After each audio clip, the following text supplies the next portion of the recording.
Andy, tough game. I can't really ask you anything other than how do you evaluate that game? I think you know, we've really struggled, especially in the front row. You know, we recruited a tight head, and unfortunately he's got another opportunity with work, and we're really sort of missing that at the moment. So we are relying on other lads who are sort of stepping in and doing a job, but hopefully, you know, we can get back on track when we've got the boys back next week. So it's a tough call. You know, we were very good in places, and we worked his way up the pitch well. Again, sort of not executing the final part, you know, sort of put us under a lot of pressure. Preston, you know, they're used to these pitches, and they can play it really well, and they've really done that today, especially in the second half. So yeah, it's hard to fully review now, but just looking at what's happened, we sort of run out of steam and started panicking in the end. So yeah.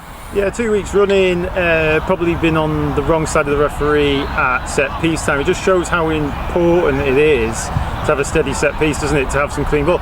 Is that what you like today? Some just clean ball where you could do something with it? 100%. You know, the boys will admit themselves. You know, they won't be happy with the scrum, and we didn't have any go forward off any scrums. You know, we're always under pressure, even the ones we won. So. Yeah, we will be disappointed. I know the boys will be as well, but we'll work hard on that. We'll work hard on that. It's an area of our game we need to improve on. So we'll really focus in on that this week, and hopefully get some momentum into York at the weekend.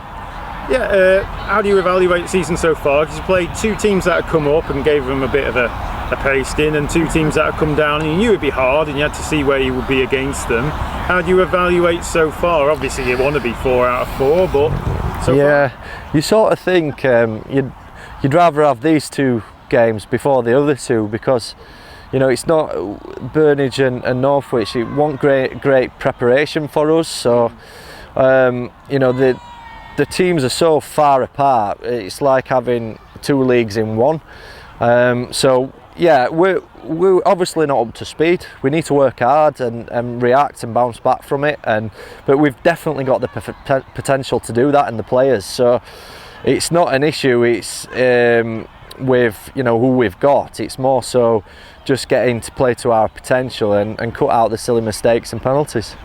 Last question. We've obviously got another fixture next week and then a week off. A couple of injuries in the side, a couple of defeats on the bounce.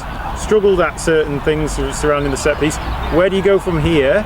And is it a question of trying to manage the players' mentality, because they will have had some good wins and a couple of bad losses? Do you have to pump up their tyres again, or what do you have to do? I think it's just getting the lads to buy back in and trust the script, because you know, we perform it, and when we do, we end up, you know, with tries, and we perform the defensive pattern, we end up turning over. Now obviously rugby's rugby, and other teams are in control in certain areas, and they'll score, and we need to sort of, you're right, it's mental. We need to know that, okay, other teams have scored, we're under a bit of pressure, but if we go back to our script, then, you know, we're going to be okay, and rather than sort of start trying things that we don't need to try. So yeah, it's more so, you know, just the lads trusting it and keep playing the game plan and the model that we're trying to play, and we'll get there. It's early days. We're 4 games in. We'll play these again. As long as we can get back on the winning side of things next week, then we should be okay. Andy, thank you for fronting up, and all the best next week. Cheers, Matt.